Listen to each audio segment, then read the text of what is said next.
Greetings, Earthlings, wisdom keepers, wisdom seekers. Welcome back to WizdomDropz, your source for daily drops of wisdom and savvy cat astrology. Meow. My name is Tonia, and today we are discussing the sun's ingress into Pisces. Oh my goddess, it is about to be Pisces season, y'all. Are you ready for it?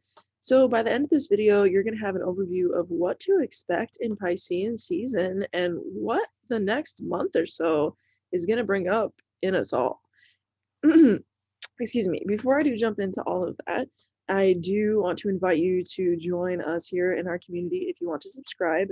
That is, if you resonate with this content, we are available for subscription. And it costs you nothing right now. Moreover, you can like this video if you feel like it brings you any value whatsoever and you want other people on the internet to have access to this information. That's a good way of doing it, and also just giving thanks back for the production of this here little doohickey on the interwebs for free to you. Last but not least, if you are interested in learning astrology for yourself, I'm going to put a link down below to the next cohort of the WizdomDropz Astrology School. The first cohort was an absolute blast. The second cohort is going to be 6 months long. It's going to be super duper fun, very interactive, lots of interaction over a live Zoom meeting with everybody that is facilitated by yours truly. More on that detailed in the link down below. All right, let us move into it, shall we? We shall. So the sun's ingress into Pisces. What is the sun? The sun is our collective spirit. The sun is our collective awareness of everything and everybody, every entity, every energy around us at any given moment. The moon is how we feel into that and how we maybe experience it from a very like feeling perspective or emotional kind of rootedness or embodiment, but the sun is like an inner just like knowingness.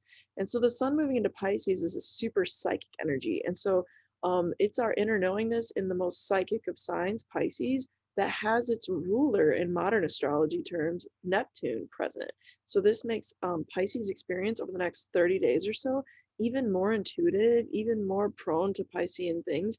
Trust and believe if something doesn't feel right, you're not going to very likely move forward with it over the next 30 days, everybody. If it's not feeling the way you need it to feel, you're probably not going to stick around for the show, because Pisces, let me tell you, is all about changing up the energy based on what they need around them at any given time. And when I say what Pisces energy needs at any given time, I'm talking about from a very emotional, energetic place. I have observed this time and time again about Pisces people. They do not like to stay in one energy if it is not serving them at an energetic level. They will actively change things up and avoid that situation altogether.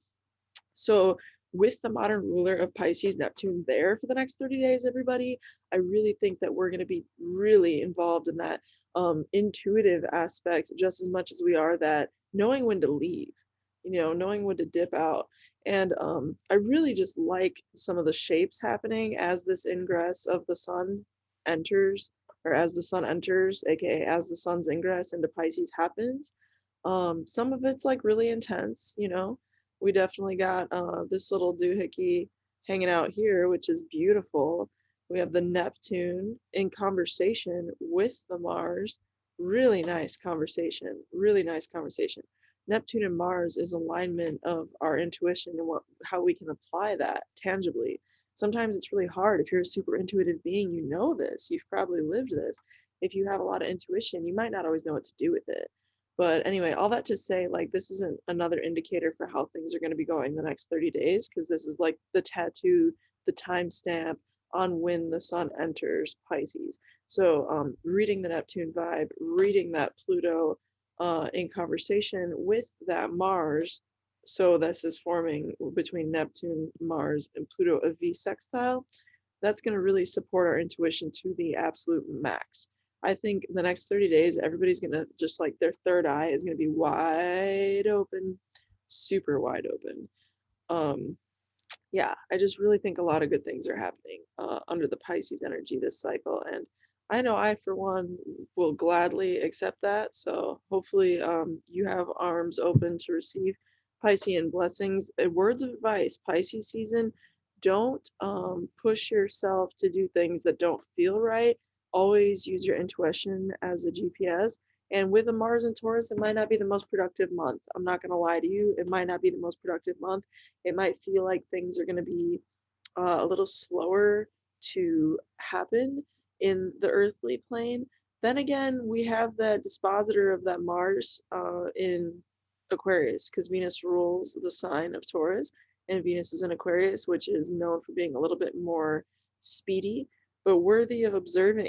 These very two signs, which, we're talking about, these two planets, rather, they're in square at this ingress moment.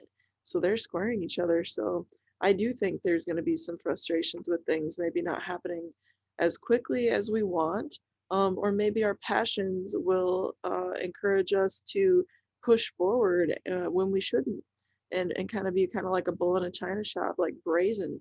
Mars square Venus is known for passionate explosion. you know. So you put that in Taurus and Aquarius, and it's like a long simmering explosion that suddenly comes to the surface. So, because they're fixed signs. So just be aware. Just be aware. Don't let your simmer burn over the burner. You know what I'm saying? Don't let your pot overcook. Um, but feel into your feelings and take care of your emotional self. Pisces energy needs baths, showers, water. If you can get to bodies of water that aren't entirely frozen, go. You know, even if they are frozen, go. Go to the water. Pisces season is all about water. Just don't do anything, involving ice and risk, because that's just my South Node in Cancer talking. So with that said, thanks for all the support. Thanks for the comments, the likes, the shares, all of the good stuff. Details for how to book a session with me are also in the description box down below. And with that said, may you have a great month, and through next time, until next time, may the stars be with you. Peace.